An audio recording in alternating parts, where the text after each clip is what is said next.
RK news కి స్వాగతం. అయోధ్య రాముడు దర్శనం కోసం మహబూబ్ నగర్ నుంచి గురువారం రామభక్తులు ప్రయాణమయ్యారు. అయోధ్య రామ దర్శనానికి ప్రత్యేకంగా ట్రైన్ ఏర్పాటు చేశారు. శ్రీరాముని దర్శనానికి వెళుతున్న రామభక్తులు అస్త్రా ట్రైన్ ని జెండా ఊపి ట్రైన్ ప్రారంభించారు. బీజేపీ రాష్ట్ర కోశాధికారి బండారు శాంతి కుమార్ బాలరాముని దర్శనానికి రామభక్తులు ఎంత ఉత్సాహంగా బాలరాముని దర్శించుకుని పునీతులు కావాలని శాంతికుమార్ ఆకాంక్షించారు. అనంతరం మీడియాతో మాట్లాడుతూ అయోధ్య రామ దర్శనం చేసుకోవడం వల్ల జీవితం ధన్యమవుతుందని తెలిపారు.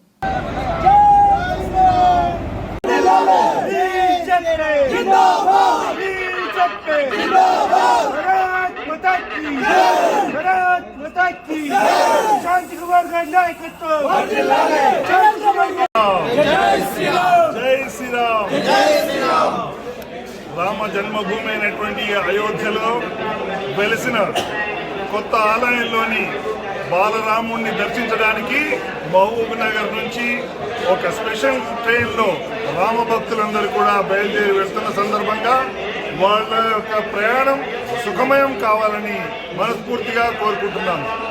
అయితే వాళ్ళు వెళ్తుండగా చాలా ఉత్సాహంగా ఉల్లాసంగా రామభజన చేస్తూ వెళ్ళాలని వారిని కోరుతున్నాను.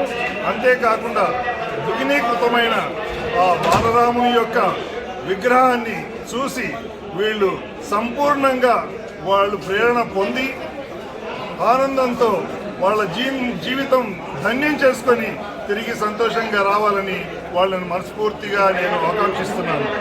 జై శ్రీరామ్, జై శ్రీరామ్, జై శ్రీరామ్.